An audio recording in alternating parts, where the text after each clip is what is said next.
જામનગર જૂની સાધનામાં હાઉસિંગ બોર્ડના ફ્લેટના ડિમોલિશનના સમયે સ્થાનિકોએ હોબાળો મચાવ્યો। ડિમોલિશનની કાર્યવાહી દરમિયાન પાલિકાની ટીમ અને પોલીસ આવતા જ વિરોધ વ્યક્ત કર્યો હતો।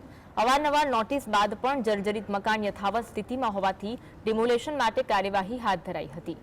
ડિમોલિશન કરવા પહોંચેલી ટીમ દ્વારા સ્થાનિકોએ વિરોધ કર્યો હતો। હાઉસિંગ બોર્ડ દ્વારા અપાયેલા મકાનની જેમ અન્ય મકાન આપી ડિમોલિશન કરવા સ્થાનિકોએ માંગ કરી। કોઈ ઓલ્ટરનેટ આવાસ આપવામાં આવે તેવી સ્થાનિકો દ્વારા માંગ કરવામાં આવી હતી। વધુ વાત કરીશું, સંવાદદાતા અર્જુન ફોન લાઈન પર જોડાયા છે। અર્જુન, ડિમોલિશન કરવા માટે આવેલી ટીમનો વિરોધ કરવામાં આવ્યો, સ્થાનિકો દ્વારા શું વિગત છે?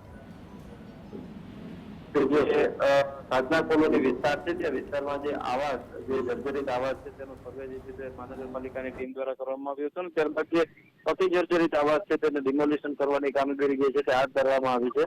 તો તે કામગીરીને લઈને બીજી તરફ જે સ્થાનિકો દ્વારા જે છે તે ત્યારે હાલ વિરોધ કરવામાં આવી રહ્યો છે, કારણ કે સ્થાનિકોનું કહેવું એવું છે કે અમારી કોઈ પણ પ્રકારની જે પરવાનગી લીધા વગર જે આ ડિમોલિશન જે છે તે કરવામાં આવે છે, તેમને સ્થાનિક લોકોને જે વૈકલ્પિક વ્યવસ્થા જે છે તે આપવામાં આવે તેવી તેમની માંગ છે। ત્યારે આ બાબતને લઈ અને જે પોલીસ અને જે સ્થાનિકો છે તેમની વચ્ચે જે છે તે ઘર્ષણ સર્જાયું હતું અને તેમાંથી એક વ્યક્તિની જે તબિયત લથડતા તેમને 108 મારફતે જે છે તે હોસ્પિટલ ખસેડવામાં આવ્યા હતા। ત્યારે હાલ જે ડિમોલિશનની કામગીરી જે છે તે મહાનગરપાલિકા તંત્ર અને જે પોલીસ અને જે હાઉસિંગ બોર્ડ વિભાગ છે તે તમામ રીતે સંયુક્ત રીતે જે કામગીરી જે છે તે કરી રહ્યા છે। ઉલ્લેખનીય છે કે ગત વર્ષે જ્યાં ડિમોલિશનની કામગીરી ચાલુ છે ત્યાં 3 માળિયું જે આવાસ હતું તે ધ્વસ્ત થઈ ગયું હતું અને તેમાં 5 થી 6 લોકોના જે જીવ જે છે તેઓએ ગુમાવ્યા હતા। પરંતુ બીજી તરફ જે લોકોની એવી માંગ છે કે તેમને કોઈ સ્થાનિક જે વૈકલ્પિક વ્યવસ્થા જે છે તે રહેવા માટે આપવામાં આવે, નહીંતર અત્યારે તેઓ તેમના વિસ્તરા પોટલા લઈને અત્યારે રહેવા માટે ક્યાં જે છે તેઓ પણ લોકો માટે એક પ્રશ્ન જે છે તે ઉપસ્થિત થયો છે।